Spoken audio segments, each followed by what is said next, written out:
Green's checked in. Outside, Green. Thompson for three. That's in. That's his fifth field goal. He's shooting a hot 71%. 5 for 7. And for Stephen Curry, a value contract, but a growing list of endorsements. One of the top-selling jerseys in the league, a signature shoe deal. He's doing all right. Yeah, I don't think he's worried about it. He's got a Bible quotation on his wrist that says, "Love never fails." And that's how he approaches the game, with a true love and faith that his hard work is going to pay off. Again, the miss by Paul. Warriors have gotten nearly everything to drop this quarter. They're 7 of 8 from the floor since halftime. Green with the block.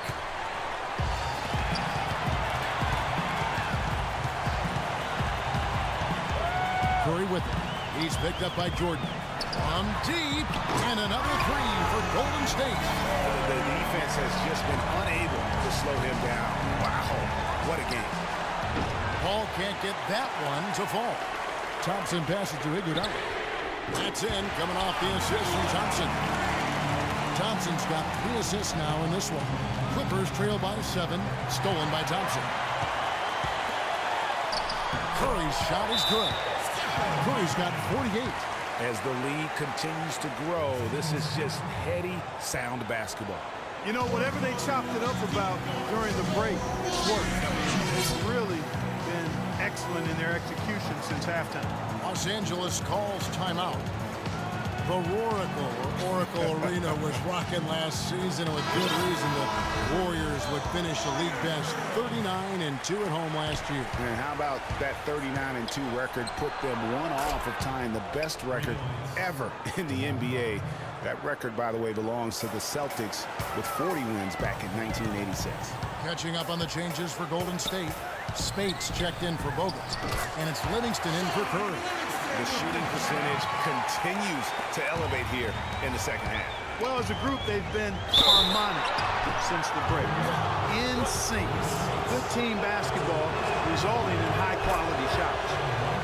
Well, I tell you what, you look at the Warriors, and they were actually unstoppable in every way last season. Average home margin of victory was 13+ points. A lot of those games weren't even that close as they let things get tight in garbage time. Clark, he's checked in for Golden State. Here's Livingston, and it's Golden State with another.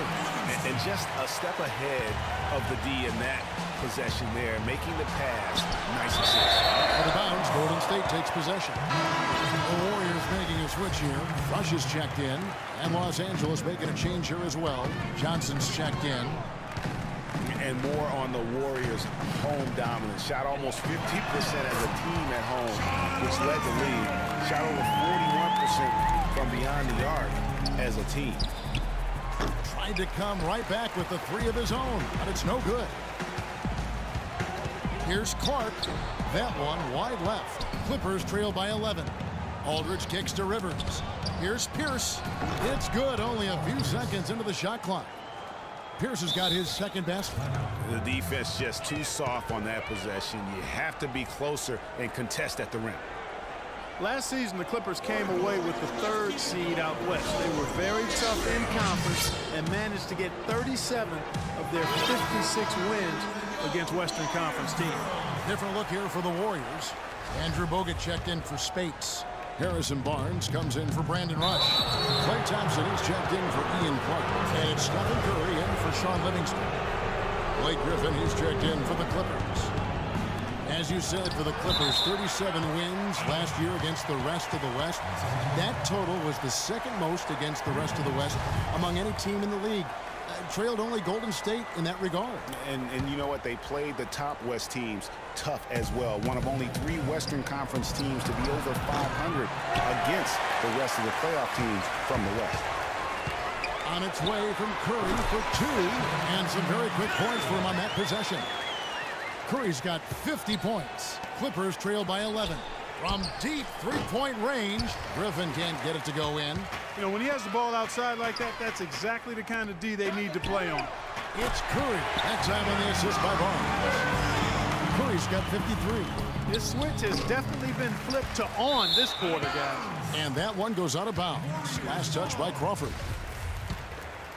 Here's Curry. 14 points, their largest lead in the game. From beyond the arc and then some. Curry's got 56 points in the game. Guys, you just can't imagine how difficult it is to hit a shot that deep. Man, that was as sweet as honey. And I was looking over at the opposing bench. They couldn't believe it either.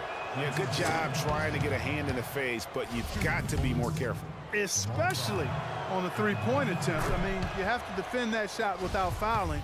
Now you give a guy 3 free throws. And he makes all 3. And the foul on Paul Pierce. That's his first foul. Paul Pierce. That's his first personal foul. Curry. First team foul. Can't get it to go. Oracle Arena, let's keep it going for your Warriors girls. And thanks again for joining us. Let's see what happens here in the 4th.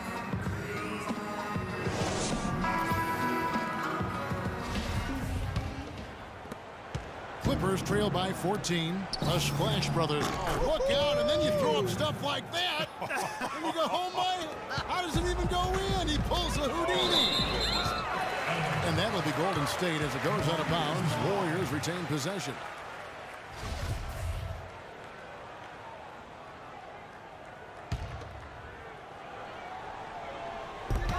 No one near Curry as he lets it go. That ball's nice speed that time from Andre Iguodala. And they're getting their points now almost exclusively from the triple. 4 of their last 5 makes are from beyond the arc. And, Greg, it's hard for me to watch this. I mean, the defense practically giving them those shots. And how about Harrison Barnes, the Black Falcon? I mean, he was a high school phenom in Ames, Iowa, and a lottery pick back in 2012 after 2 seasons at Carolina. Remember also in high school, he was a teammate of Dougie McBuckets. Harrison Barnes, of course, went to North Carolina, grew up as a huge fan of former Tar Heel Michael Jordan. Yeah, you know, interesting, his mother started taping Jordan's games on the VCR years before he was born. His given name.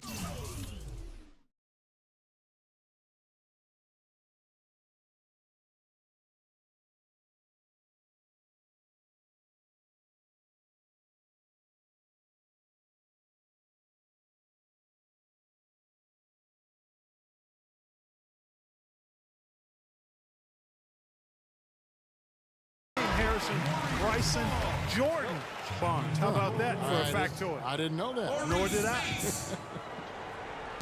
Looking at who's out there now for the Warriors. Spates comes in for Harrison Barnes. And it's Livingston in for Curry. And for Festus Ezeli, came in as an extremely raw prospect a couple years back. Late first-round draft pick. His minutes were down actually last season, but his production was decidedly up. Yeah, he went from 44 to 55% on field goals, from 53 to 63% on free throws, a testament to how much effort he's putting into developing that shooting stroke. Well, he certainly isn't the one to blame for them being in the hole. He's been on the money with his game. Here's Livingston, and fouled hard that time. He'll get to the line and shoot 2. And, you know, going back to Ezeli, impressive physically, 7 foot, 7'6" wingspan, 5% body fat. If his skill set ever catches up with his natural gift, watch out, watch out. Jordan.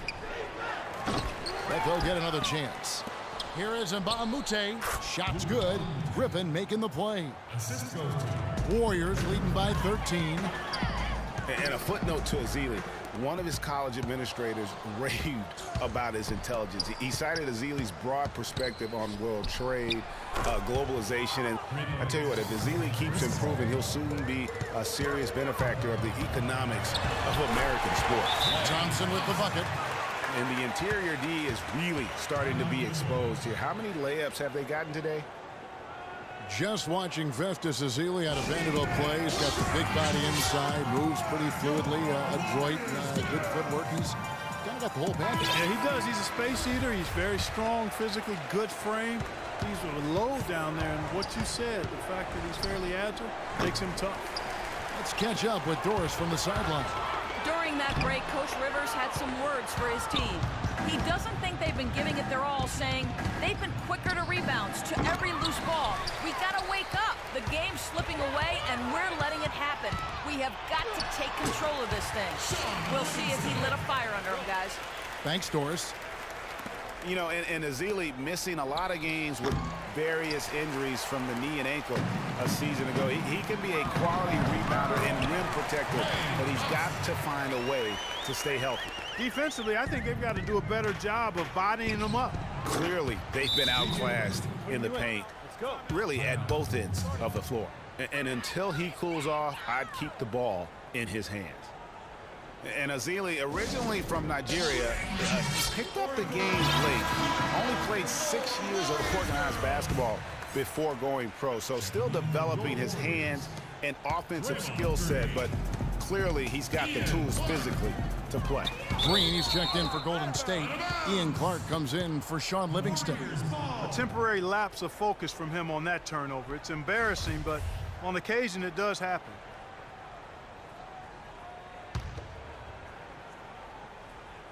Spade sets a screen for Thompson.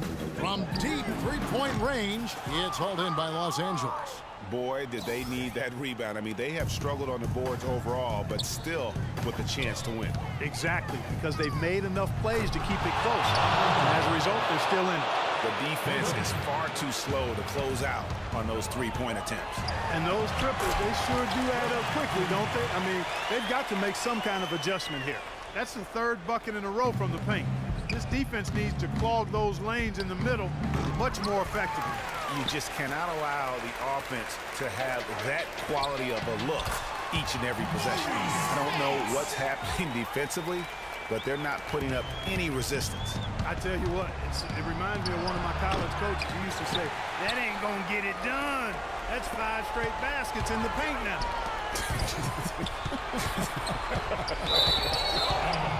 And out of bounds as the Clippers gain possession. Andrew Bogut checked in for Golden State.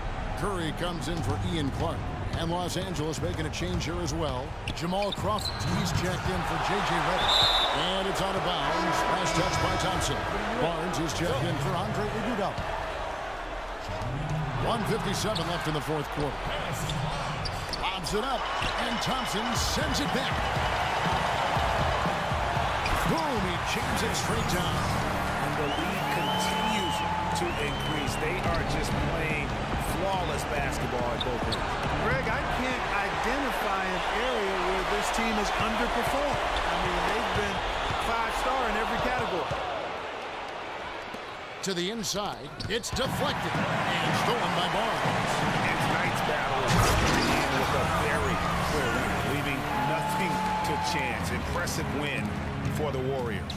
Clark, the differential in assists led to a lot of open looks and also helped to get more guys involved in the offense easy. They made the defense adjust by moving the ball like that, and there was no answer for it. And what a huge standout performance it was for Curry. It was the kind of game for him that all scorers dream of, where the basket seemed as wide as a barrel. But they recover it. Snatched down the long bounce and got him another possession. Well, they've been better than good on the glass today. There's a glaring discrepancy between these teams in that area of the game. And it's been the difference. That's what's enabled them to build such a big lead, no doubt about it.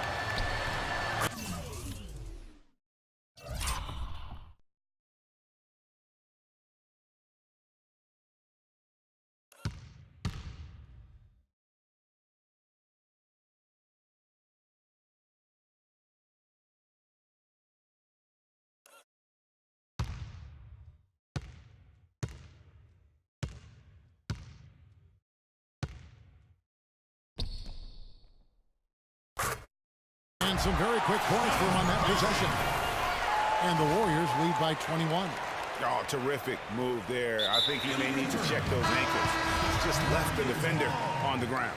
That is a highlight and a half, guys, or a highlight plus. Anytime you shake a guy out of his shoes like that, it's going to make the rounds for sure. And the Warriors with a completely new 5 on the floor. A big group substitution here for the Clippers. Cole Aldridge, he's checked in for DeAndre Jordan. Pierce comes in for Blake Griffin. Johnson, he's checked in for Mbah-a-Moute. And it's Austin Rivers in for Chris Paul. Here's Clark, rejected by Pierce. Now 8 seconds separating the two clocks. All going up court. Johnson, good.